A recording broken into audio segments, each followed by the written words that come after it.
Good morning friends, నేను మీ సాయి మల్లేష్ని మాట్లాడుతున్నాను. ముందుగా మా ఛానల్ సబ్స్క్రైబ్ చేసి లైక్ చేసి షేర్ చేయండి. అదేవిధంగా వీలైనంత ఎక్కువ మందికి ప్రతి ఒక్కరు షేర్ చేసి అందరూ సబ్స్క్రైబ్ చేసుకోవాల్సిందిగా కోరుచున్నాను. ఈరోజు వార్తల్లోని ముఖ్యాంశాలు తెలుసుకుందాం. ఈనాడు దినపత్రిక స్వేదం లేని సేద్యం అగ్రివర్సిటీలో కృత్రిమ మేధ ఆధారిత ల్యాబ్, డ్రోన్లు, రోబోలు, సెన్సర్లతో పంటల సాగు లక్ష్యంగా పరిశోధనలు, రైతులకు అత్యాధునిక సాంకేతికతపై శిక్షణకు ఏర్పాట్లు, యువతను వ్యవసాయం వైపు ఆకర్షించేందుకు అడుగులు.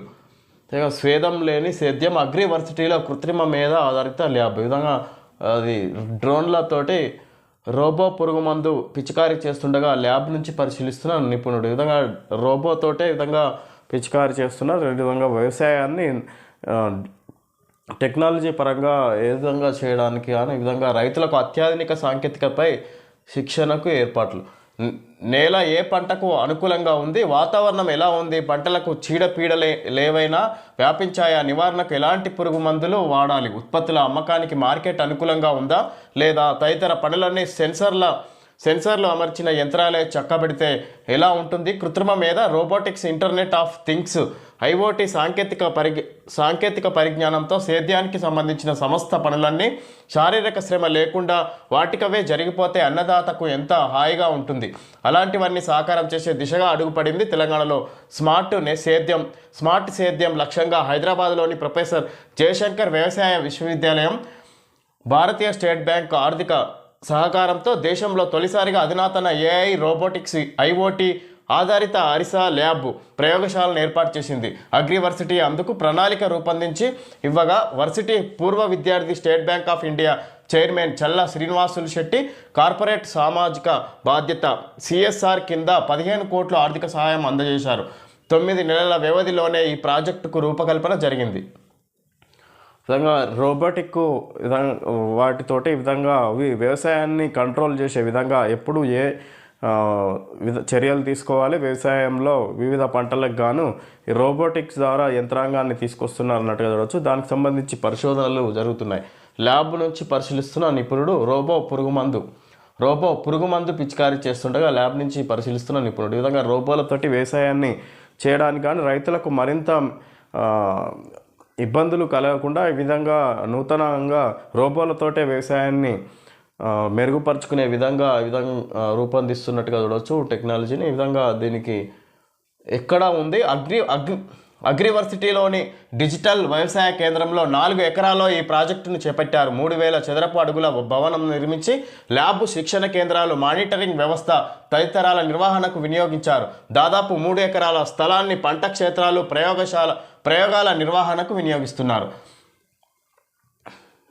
ఇక్కడ రోబోటిక్స్ ఆధారిత యంత్రాల ద్వారా వ్యవసాయాన్ని మరింత మెరుగ్గా తీర్చిదిద్దడానికి గాను ఈ విధంగా పరిశోధనలు జరుగుతున్నాయి అన్నట్టుగా చూడవచ్చు. ఈ సందర్భంగా పిఎస్సీలకు నిష్పాక్షికతే పునాది, అక్రమాలను ఎట్టి పరిస్థితుల్లో ఉపేక్షించరాదు, వికసిత్ ఆత్మనిర్భర్ భారత్ ప్రయాణంలో మీదే కీలక పాత్ర, చైర్పర్సన్ల సదస్సులో ఉపరాష్ట్రపతి సిపి రాధాకృష్ణన్, పిఎస్సీలు పరిపాలనకు వెన్నెముక deputy CM Bhatti Vikramarka.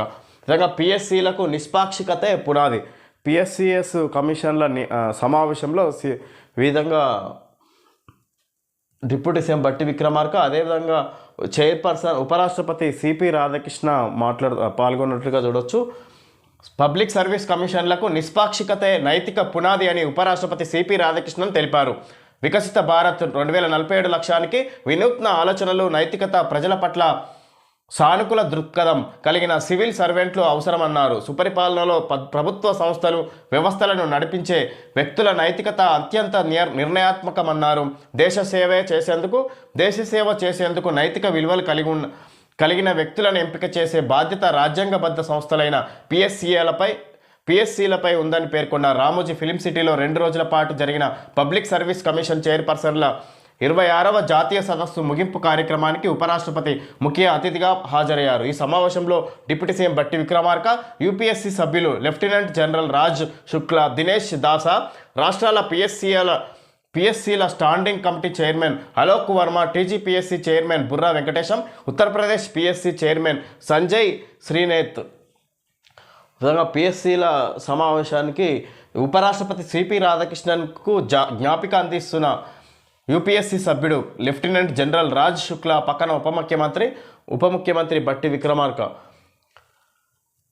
UPSC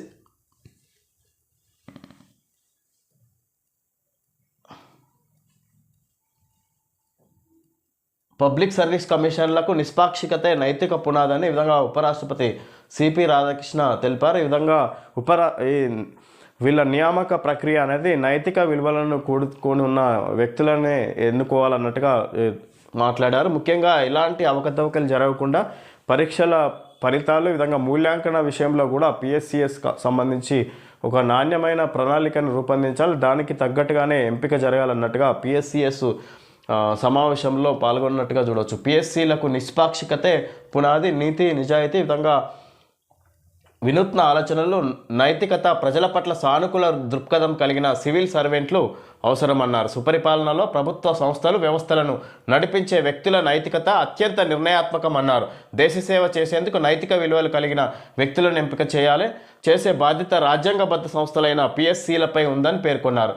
విధంగా రామోజీ ఫిలిం సిటీలో 2 రోజుల పాటు జరిగిన పబ్లిక్ సర్వీస్ కమిషన్ చైర్పర్సన్ల 26వ జాతీయ సదస్సు ముగింపు కార్యక్రమానికి ఉపరాష్ట్రపతి ముఖ్య అతిథిగా పాల్గొన్నారు. విధంగా పబ్లిక్ సర్వీస్ కమిషన్ చైర్పర్సన్ల 26వ జాతీయ సదస్సు ముగింపు కార్యక్రమానికి ఉపరాష్ట్రపతి సిపి రాధాకృష్ణ పాల్గొని ఈ విధంగా ఈ విలువలతో కూడిన వ్యక్తులను ఎంపిక చేయడానికి గాను ఈ పిఎస్సీలు అనేది ముఖ్య పాత్ర వహించాల్సి ఉంటుందని పిఎస్సీల నిష్పాక్షికతే పునాది అన్నట్టుగా మాట్లాడుతున్నారు ఉపరాష్ట్రపతి రాధాకృష్ణ. భారతీయ ప్రాచీన జ్ఞానంతో ప్రపంచ సమస్యల పరిష్కారం బ్రహ్మకుమారిస్ కార్యక్రమంలో రాష్ట్రపతి Draupadi Murmu.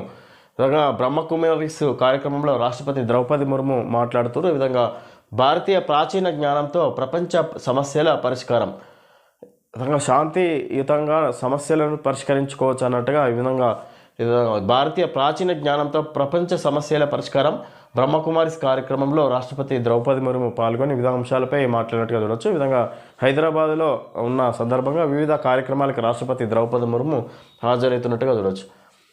Christmas cake cut చేస్తున్న ముఖ్యమంత్రి రేవంత్ రెడ్డి, చిత్రంలో పొంగిలేటి శ్రీనివాసరెడ్డి, షబ్బీర్ అలీ, అడ్లూరి లక్ష్మణ్, మహేష్ కుమార్ గౌడ్, వాకిటి శ్రీహరి, అజారుద్దీన్, పొన్నం ప్రభాకర్, దీపక్ జాన్, సంపత్ కుమార్. విద్వేష ప్రసంగాలను సహించబోం, పరమత సహనాన్ని పాటించని వారిపై చట్టపరంగా చర్యలు. బడ్జెట్ సమావేశాల్లో బిల్లు. యేసుప్రభువు స్ఫూర్తితో రాష్ట్ర ప్రజలకు సేవ సంక్షేమాలను అందిస్తున్నాం. క్రిస్మస్ వేడుకల్లో ముఖ్యమంత్రి రేవంత్ రెడ్డి. క్రిస్మస్ వేడుకల్లో సీఎం రేవంత్ రెడ్డి పాల్గొని మాట్లాడినట్టుగా చూడవచ్చు. పరమైన విద్వేషాలను గురించి మాట్లాడకుండా ఉండాలి. ఈ విధంగా పరమత సహనాన్ని పాటించని వారిపై చట్టపరంగా చర్యలు. పరమత సహనాన్ని పాటించకుండా ఇతర మతాలు ప్రజల మధ్య విద్వేషం సృష్టించే ప్రసంగాలు చేసేవారిని చట్టపరంగా కఠినంగా శిక్షించేందుకు వచ్చే బడ్జెట్ సమావేశాల్లో బిల్లు పెట్టనున్నామని ముఖ్యమంత్రి రేవంత్ రెడ్డి చెప్పారు.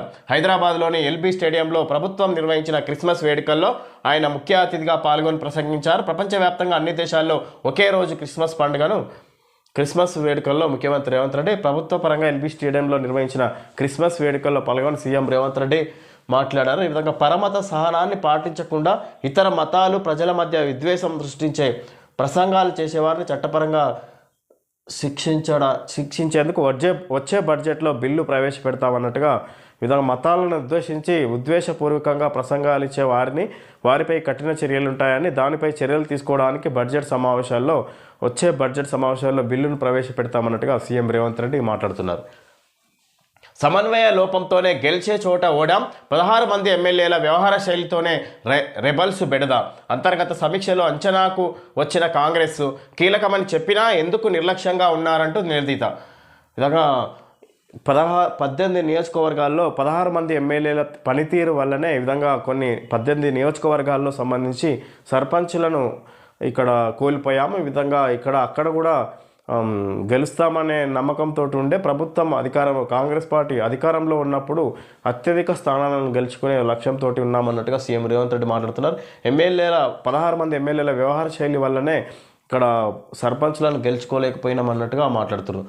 అంతర్గత సమీక్షలో అంచనాకు వచ్చిన కాంగ్రెస్ కీలకమని చెప్పినా ఎందుకు ఈ విధంగా నిర్లక్ష్యంగా ఉన్నారంటూ నిలదీత. ఈ విధంగా ఇక్కడ రెబల్స్ బరిలో ఉన్నారు. కాంగ్రెస్ పార్టీకి సంబంధించిన వ్యక్తులే ఇద్దరు చొప్పున పోటీలో నిలబడడం ద్వారా ఈ విధంగా చీలిక ఏర్పడింది. తద్వారా ప్రతిపక్ష పార్టీకి ఇతర సభ్యులకు ఇండిపెండెంట్ వ్యక్తులకు అవకాశం లభించింది అన్నట్టుగా మాట్లాడారు. ఈ విధంగా ఎక్కడైతే పంచాయతీ ఎన్నికల్లో సర్పంచ్ అభ్యర్థులను కాంగ్రెస్ పార్టీ గెలుచుకోలేకపోయిందో దాని మీద పూర్తి అంచనాకు వస్తున్నట్టుగా సమీక్ష నిర్వహిస్తున్నట్టుగా చూడొచ్చు. కాంగ్రెస్ ప్రభుత్వం ఆధీనంలో ఉన్నట్టుగా చూడొచ్చు. ఇక్కడ భార్యను ఖర్చుల లెక్కలు అడగడం క్రూరత్వం కిందికి రాదు. హైదరాబాద్కు చెందిన భార్యాభర్తల వివాదంలో సుప్రీంకోర్టు తీర్పు. ఈ విధంగా భార్యను ఖర్చుల లెక్కలు అడగడం క్రూరత్వం కిందికి రాదన్నట్టుగా ఇక్కడ సుప్రీంకోర్టు తీర్పునిచ్చింది. ఈ విధంగా ఎన్నో సమస్యలు లోకల్ కోర్టులు హైకోర్టులో సమస్యలకు పరిష్కారం కానివన్నీ సుప్రీంకోర్టులో ఇవన్నీ అనుకూలంగా వస్తున్నట్టుగా చూడవచ్చు. ఇవి హైకోర్టు లోకల్ కోర్టులలో ఈ విధంగా తీర్పులు తప్పని చూడవచ్చు. ఈ సందర్భంగా సుప్రీంకోర్టు తీసుకున్న నిర్ణయాలకు గాను ప్రతి ప్రక్రియలో నాణ్యత, ప్రతి డోసులో నమ్మకం, 550 పైన అర్హత పొందిన శాస్త్రవేత్తలు, 350 పైన విశ్వసనీయ బ్రాండ్లు, 200+ పేటెంట్లు, 70 పైగా దేశాలు, క్యూర్ అండ్ బియాండ్ విధంగా ఆడిచ్చారు వాళ్ళ ప్రోడక్ట్ గురించి. మలబార్ గోల్డ్ అండ్ డైమండ్ వాళ్ళు కూడా ఆడిచ్చినట్టు చూడవచ్చు. ఓకే ఫ్రెండ్స్, ఈరోజు వార్తల్లోని ముఖ్యాంశాలు తెలుసుకోవడం జరిగింది. Thank you friends.